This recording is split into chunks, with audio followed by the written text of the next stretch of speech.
We are here to talk about big questions. Maybe the biggest question of all. Does God exist? I won't give you a proof tonight, but I hope I will give you some things to think about.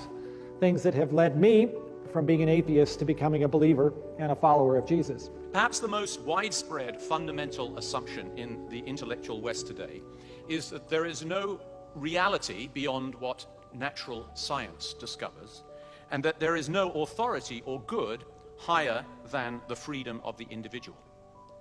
Now, both science and individual freedom are good, but followers of Jesus, like me, have a different view.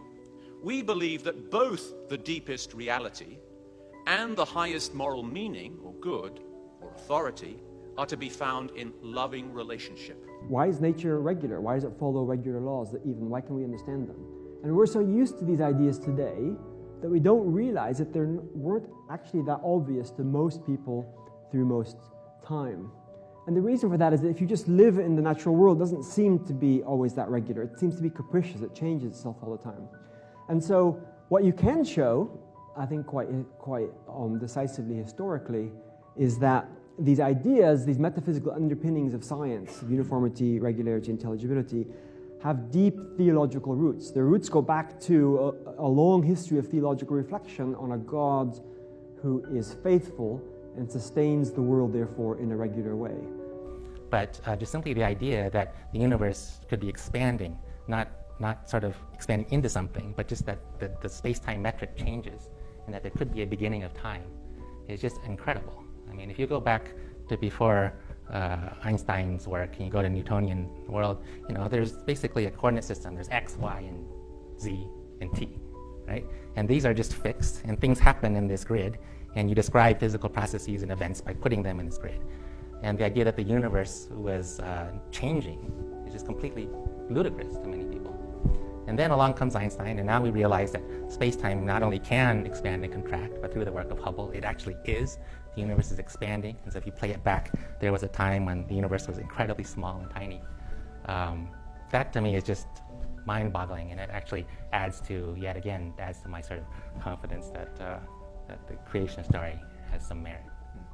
I certainly have colleagues who speak very much the way I used to speak. Like, how can you believe in something that you can't, prove mathematically or show in this way? And in fact, a friend of mine who's a mathematician used to say that to me. How can you believe in something that you can't prove? I only believe in things I can prove. And then one day he was reading a history book, and his friend, who happened to be a Christian, said, why are you reading that history book? You can't prove any of that. And he realized there's a lot of truth that has happened in the past that we can't prove today like you can a mathematical thing. And furthermore, of course, all of our science and our math rest upon axioms and things that we take at faith. So people who think that they can't deal with faith are really just deceiving themselves. So what I'm fond of saying, and I'll say it again tonight, is I don't have the faith to be an atheist. To me, the universe does require an explanation. The philosopher's very ancient question of why is there something rather than nothing is still a valid question. And as many people, including physicist Paul Davies, have pointed out, the laws of physics themselves demand an explanation that stands somehow out of science. Whether that is a physical explanation or a spiritual explanation, nature is not self-explanatory. And ultimately, if I had to tell someone why I am a theist, it is because precisely I think that nature, as we see it, requires an explanation.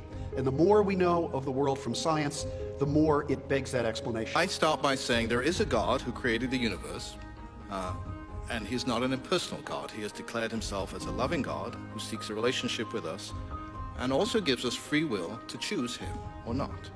And our purpose then is found in being in relationship with him.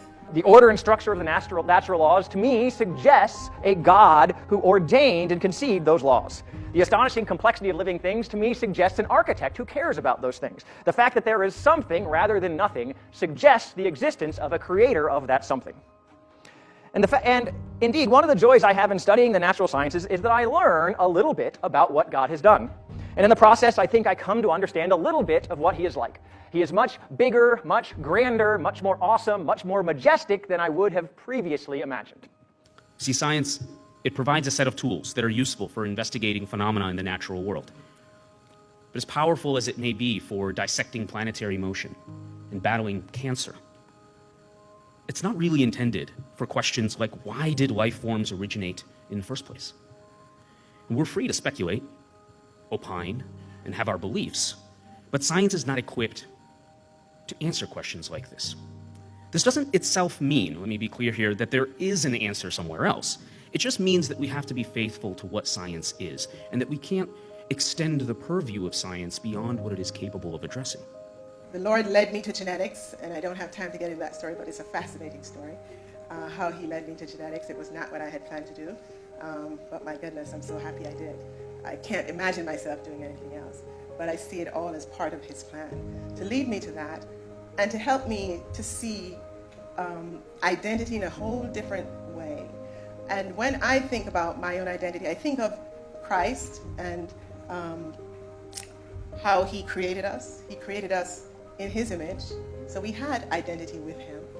And then we sinned, and his grace, we talk about grace, his grace, through his grace, he wanted to bring us back in relationship with him and to bring us back in identity with him.